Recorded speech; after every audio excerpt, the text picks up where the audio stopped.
राधे राधे दोस्तों। आज हम आपके लिए लाए हैं एक नई कहानी।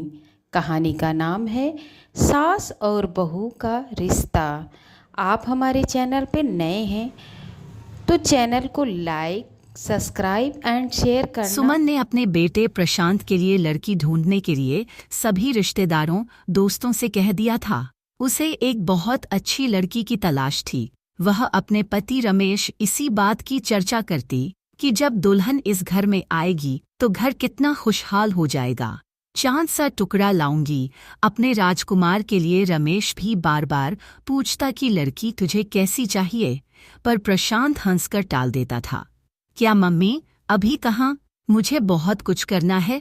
उम्मीद नहीं थी कि प्रशांत फोन पर अपनी पसंद की लड़की को चुनकर उसके सामने रिश्ते का प्रस्ताव ले आएगा। सुमन के लिए ये एक बहुत बड़ा धक्का था। शाम को 2 कप चाय के साथ सुमन अपने पति के पास बालकनी में बैठ गई। रमेश ने पूछा, क्या हुआ सुमन, आज चीनी डालना भूल गई चाय में? अच्छा। सुमन का ध्यान विचारों से हटकर चाय की तरफ गया। मैंने ध्यान ही नहीं दिया, अभी लाती हूँ। सुमन चाय के लिए चीनी लेकर आई और चम्मच से कप में घुमाकर मिलाती जा रही थी। पता नहीं कैसी होगी प्रशांत की पसंद, हमसे घुलेगी मिलेगी कि नहीं। मन ही मन उधेड़ बुन में लगी थी। रमेश ने कहा, बड़ी चुप चुप हो, क्या बात है? नहीं, ऐसा कुछ नहीं है। आज सुबह प्रशांत का फोन आया था। उसने बताया कि माँ, आपको लड़की देखने की जरूरत नहीं है, मैंने लड़की पसंद कर ली है। सुमन के पति को जब उसने प्रशांत से हुई बातचीत के बारे में बताया तो वो पूछने लगे कि अच्छा, कौन है लड़की, कहाँ से है, क्या करती है? कुछ पूछा नहीं तुमने? सुमन ने जवाब दिया, नहीं, मैंने सोचा मिलकर बात करेंगे, कल आ रहा है। अगले दिन प्रशांत की पसंद का नाश्ता और खाना बनाकर फुर्सत से जैसे ही बैठी तभी प्रशांत आ पहुंचा। आते ही मम्मा मम्मा करता हुआ गले से लिपट गया। क्या बात है, आज बड़ा खुश है, सुमन ने बोला। इस पर वो कहने लगा कि मैंने आपको माही के बारे में कल बताया था ना, यह देखिए, यह उसकी फोटो। कुछ घबराई नजरों से फोटो को देखने लगी। लड़की अच्छी थी, वैसे भी ना कहने का तो सवाल ही नहीं उठता था। प्रशांत की पसंद जो थी, पर अपने लिए अपनी तरह से रिश्तेदारों में जान पहचान की लड़की देखने की उसकी इच्छा हमेशा रही थी। रमेश ने सुमन को इस बात के लिए पहले ही समझा दिया था कि प्रशांत को ही जिंदगी बितानी है, प्रशांत की पसंद ही माननी चाहिए। एक तरह से सुमन भी अपने बेटे की खुशी मम्मी पापा को दे दिया।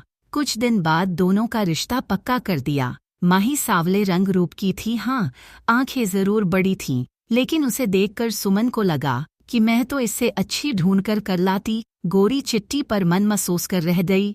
सगाई धूमधाम से हुई, शादी भी हो गई, पर सुमन को चिंता थी कि कोई मेहमान बहू के सांवले रंग पर ना कुछ बोल दे। लेकिन उसने देखा माही के चेहरे पर एक मुस्कान रहती थी। दुल्हन थी माही, पर फिर भी सबका ध्यान रख रही थी। आपने पानी लिया, कुछ खाया? सब रिश्तेदार तारी नहीं थक रहे थे, पर माही ज्यादा बोलती नहीं थी। शायद उसकी आदत ही ऐसी थी, कम बोलना। सुमन को माही से ज्यादा बातें करने का समय नहीं मिला। पहले मेहमान रहे, फिर वह हनीमून पर चले गए। वहां से लौटे तो दोनों की छुट्टियां खत्म हो गई थी और दोनों दिल्ली लौट गए। प्रशांत ने 2 कमरों का एक मकान किराए पर लिया हुआ था। माही और वह दोनों साथ ही निकलते थे। दोनों की कंपनी पास पास थी। फोन पर थोड़ी बहुत बात हो जाती थी, क्योंकि सुमन को हमेशा रमेश से माही की ही बात करनी होती थी। वह हमेशा कहती, माही शायद हमें पसंद नहीं करती। सुमन को शिकायत होती थी कि वो दोनों घर नहीं आते। इस पर उसके पति रमेश उसे समझा देते कि उनको छुट्टी नहीं मिल रही होगी। अभी शादी पर ली तो थी कितनी सारी छुट्टी, पर सुमन के मन में एक डर था, बिना जान पहचान शादी हुई है। माही के कम बोलने की आदत की वजह से सुमन और माही शादी होने के बावजूद भी एक दूसरे को ज्यादा करीब से नहीं जान पाए थे।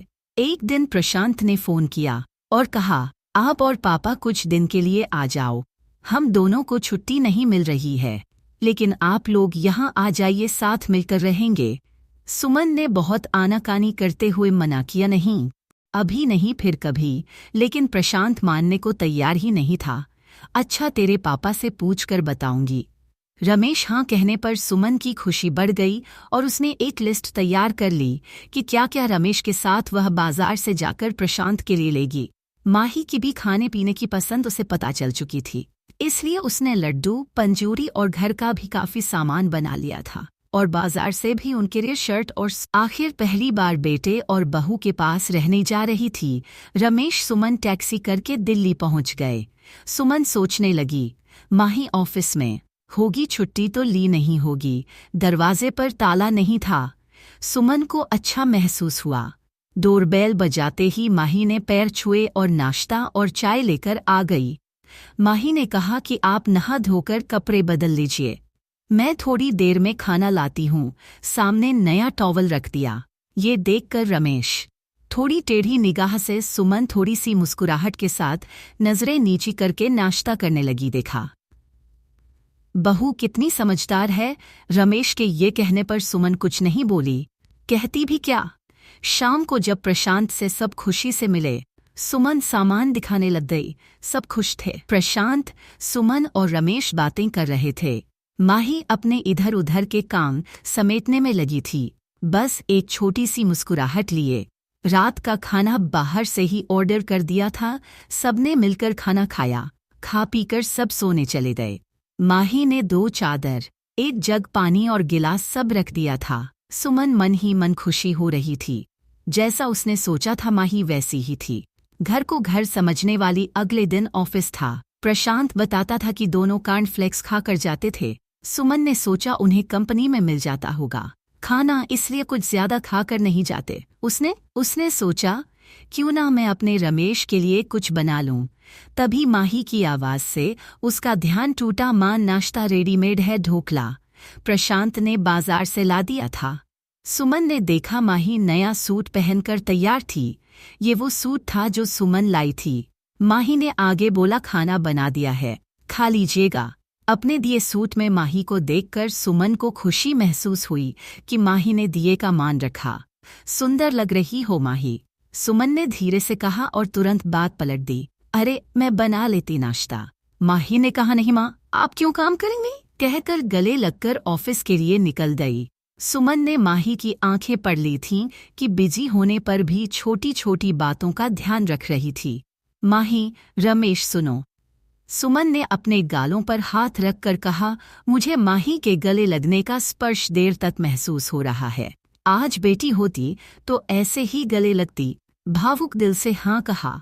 लेकिन अगले दिन रमेश से सुमन कहने लगी, क्या फायदा आने का, दोनों को छुट्टी भी नहीं है और टाइम भी नहीं बिता पाते हमारे साथ। रमेश भी हाँ में हाँ मिला दी। सुमन कहने लगी कि 1-2 दिन में हम चले जाएंगे। अगले दिन माही सुबह ही नाश्ता बनाने में लग गई। सुमन ने माही से कहा, तुम तैयार हो जाओ, ये मैं कर लूंगी। नहीं माँ, आज शुक्रवार है, हम दोनों ने छुट्टी ली है और शनिवार इतवार की तो छुट्टी होती ही हमारी। 3 दिन आपको ये शहर घुमा देंगे। मन ही मन सुमन मुस्कुरा रही थी कि बेटे बहू के साथ पूरा दिन बिताएंगे। चारों घूमने निकल गए। जहां भी संभल कर चलना होता माही तुरंत सुमन का हाथ पकड़ लेती।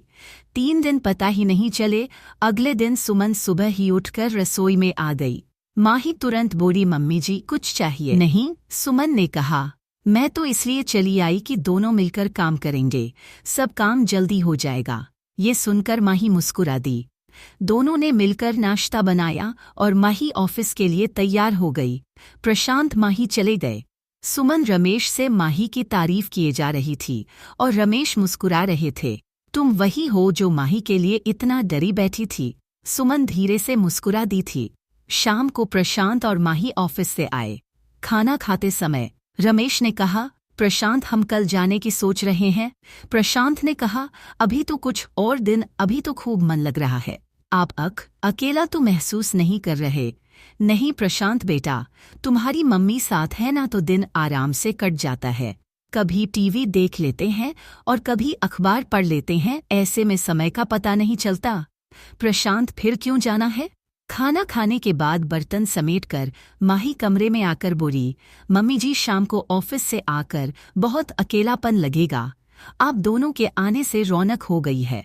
थोड़े दिन और रुक जाइए, या मैं तो कहती हूँ कि आप हमारे साथ ही रहिए। वैसे भी अब पापा जी रिटायर हुई, काम नहीं है, काम नहीं अध्ययन। आप दोनों का ध्यान हम पास रहकर ज्यादा अच्छे से रख पाएंगे। जो माही बोलती नहीं थी वह आज बड़ी बड़ी बातें कर रही थी। रमेश और सुमन एक दूसरे को देखकर मुस्कुरा रहे थे। सुमन ने माही के पास आकर उसका हाथ अपने हाथों में ले लिया, कहने लगी कि कितना ध्यान रखती हो तुम हम सबका। प्रशांत बड़पोर पोशोक तक प्रशांत बड़ा किस्मत वाला है जो हमें एक अच्छी बहू मिली। इतनी अच्छी तो मैं भी ढूंढ नहीं पाती। माही बोली, मम्मी जी मैं भी किस्मत वाली हूँ जो ऐसा परिवार मिला। प्यार और अपनेपन की वजह से दिल की बात दिल तक पहुँच गई थी। आजकल दोनों के रिश्तों में बदलाव आया है। समझदारी और प्यार से रिश्ते मजबूत होते हैं।